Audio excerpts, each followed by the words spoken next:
YouTube, what the crap's going on? Heir of Carthage here, back on Total War Rome 2. And sorry it's been a couple days since I had a video, but I had just gotten back into town from a business trip and was trying to get some catch-up time with the family, and obviously catch-up time with the family is not recording time, so I am back in the saddle and should have a pretty straight shot at recording all through this month. I do have another business trip in February, but fortunately for me, and I guess going against all of my previous luck, it actually does not interfere with the release of Attila, which is surprising.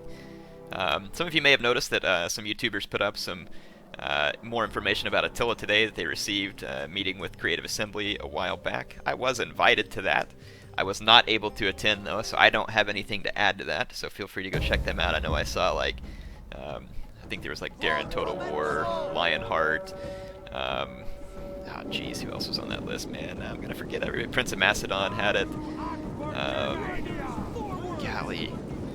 I know there's people I'm forgetting, so I apologize, but there was other people that were invited, and if you're one of those people and you happen to be watching, just link to it down there, and or if you want to link to another YouTuber that you watched the review and you liked it, feel free to link it down there and just show people the information on Attila. I would do it for you, I just do not have time tonight to get to it.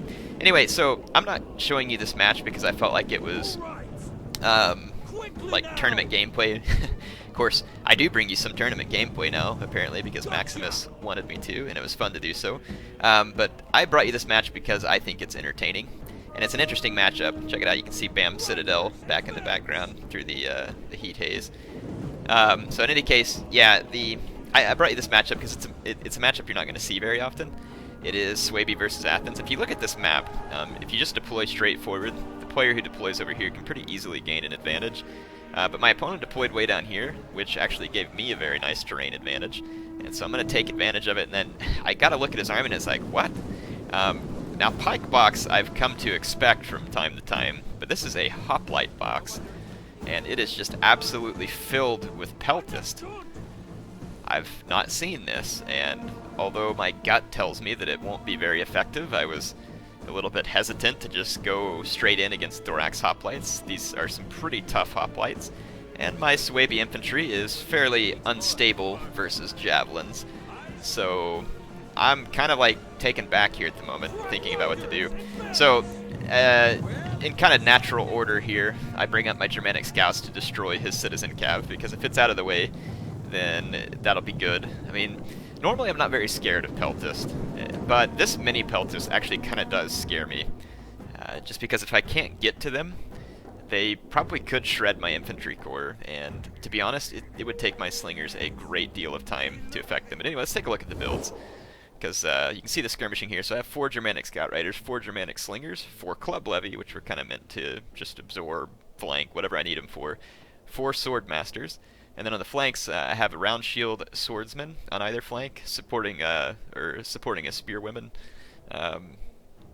unit. And I put some upgrades on these round shields because my opponent readied up and I was not ready, and I did not finish getting ready because I was too indecisive about what army I wanted to bring.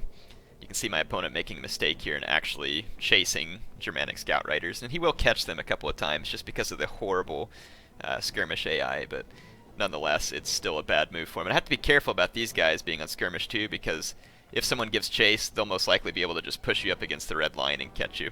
Anyway, my opponent's army is like 6 or so Thorax hoplites up front, and I think it's 6 peltist down the center.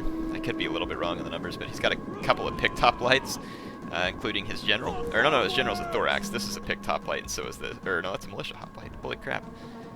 Anyway, I'm getting it all kinds of wrong. So anyway, he's got at least 8 Thorax hoplites would be my guess. Mercenary Thracian warrior, strange pick to throw on top of all those spears, but whatever. And it seems like it would do more good up front. My opponent's going to come after me uphill, probably trying to get into javelin range.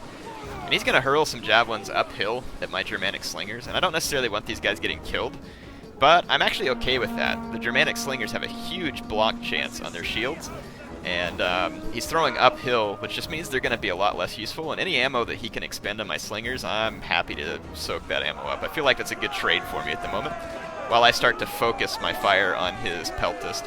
And shooting from uphill down means that my men should be getting some bonus to their missile damage.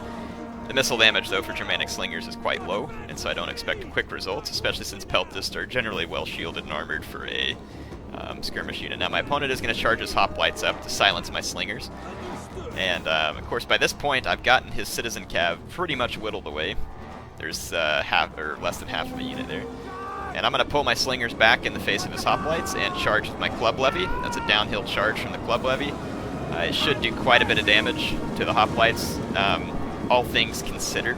I don't expect the Club Levy to win this fight, but I do expect that my men will probably get a few kills, and at a cost of a mere 200 talents.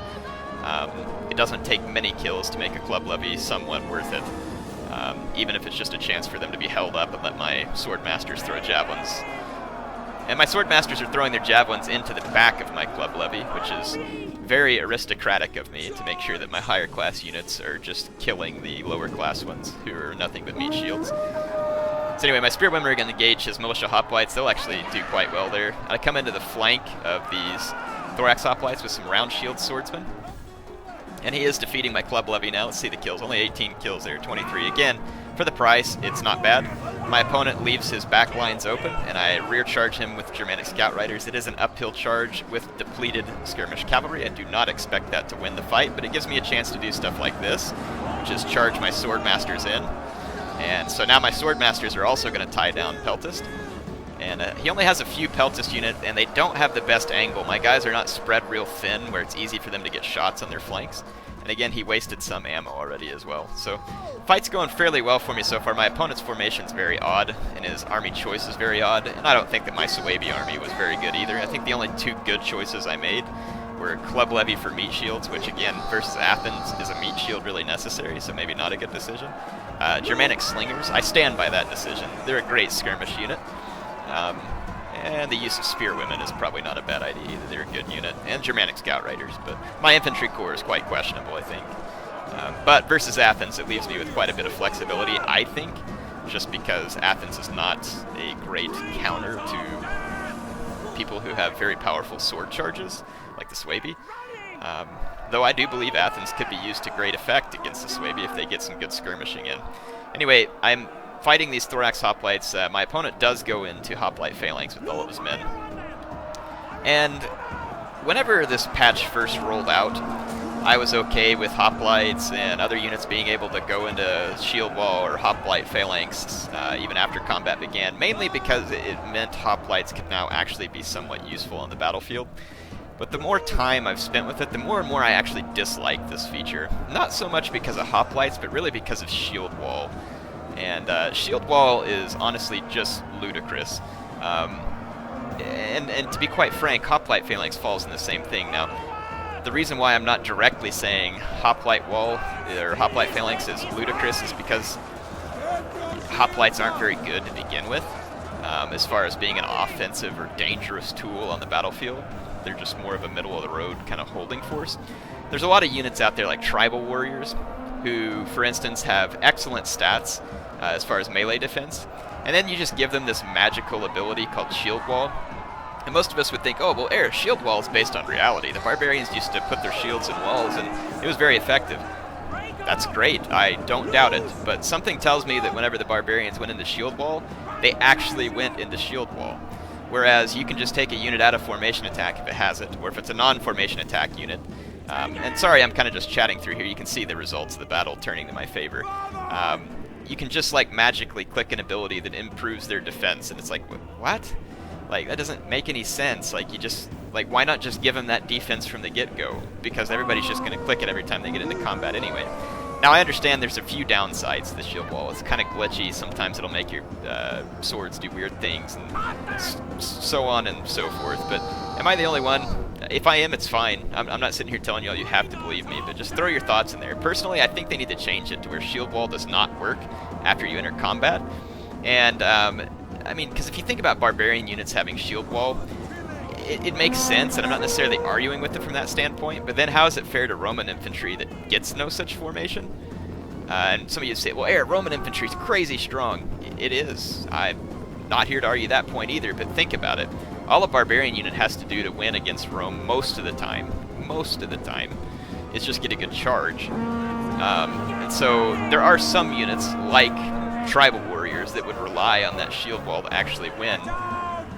But in my mind, it just seems weird to me. It seems like it doesn't really have a place. Now, Hoplite Phalanx, again, I don't have a problem with it, even though it's really the same thing, because Hoplites are not a unit that's causing a meta build in the game, if that makes sense. So right now, swords are definitely the meta, and barbarian sword spams, more specifically, are pretty much the state of Rome 2 as far as trying to play multiplayer competitively. So let's look at the armies here real quick, and I'll get back to my discussion. But Scout Riders being very handy for me. Of course, Sword Masters doing very well versus Spears. That's to be expected. This Spear Women beat the crud out of those Militia Hoplites and then went on to do more killing. This one was faced against a Thorax Hoplite and was summarily beaten down. My Germanic Slingers, again, doesn't take many kills for these guys to be worthwhile. And if you look, I had 2 units of Club Levy that did extremely well. One with 100 kills, one with 63. These guys can be effective in the right scenarios, and as has been pointed out by others on YouTube, they are a good meat shield. My opponent's army choice here was just weird, and like I said, this was just more brought to you because, hey, it seems like I always have people begging me to show you Suebi footage, and it's a weird matchup. You're not going to see Athens versus Suebi very often. So anyway, that's the main reason why I wanted you to see that. But let's get back to this discussion real quick. So I just don't get the shield wall. It just doesn't make sense, and it seems like they need to change it. I think that we're coming up on a point where Rome 2 may have 1 patch left, if that, and may not have any patches left. I don't know what the state of that is. But if we're going to do one last patch, I really, really hope that they would make some changes to get rid of some of those lingering... Is it going to ruin the game or like ruin my taste of Rome 2 since I liked this game so much? No, it's not going to ruin it if they leave it, and the game's still fun to play and I have a good time on it, but it's little things like that that you kind of just hope they'll clear up before they walk away from it. Barbarians have a good charge. That should be their strength. Being able to charge into combat and rule the charge and then clicking a button and now somehow magically having more defense power, that doesn't make any sense. It just doesn't, and it's weird. How are you going to... I mean, again, it seems odd to me. At the very least, if you're going to enter shield wall or phalanx or any other formation during the heat of battle, there should be some kind of temporary penalty while they're forming up to penalize them for having to try and reform during battle. And the other thing that might fix it in and of itself is if we go ahead and take a look here real quick. Well, actually I don't have a good footage, but if you all have ever noticed, sometimes you'll watch a battle, barbarian units are non-formation attack, they'll charge in, they'll kind of outflank their opponents because of their wide formation, and then someone will hit shield wall and they'll stay in that really wide formation and continue to duke it out.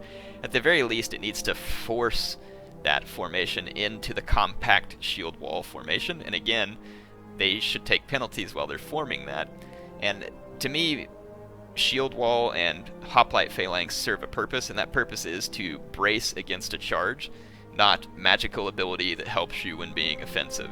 One is, it's clearly meant to be defensive, but it can be used very offensively. Again, if you all don't agree with me, that's fine, and if you think what I'm saying would ruin the game, it's fine. I'm not sitting here like placating around and saying, CA, you have to change it. I'm just throwing it out there as a suggestion. I think it would be helpful in getting away from the all sword spam, because then it would nerf the power of certain sword factions. It still wouldn't change the fact that Rome would be very strong if it was removed.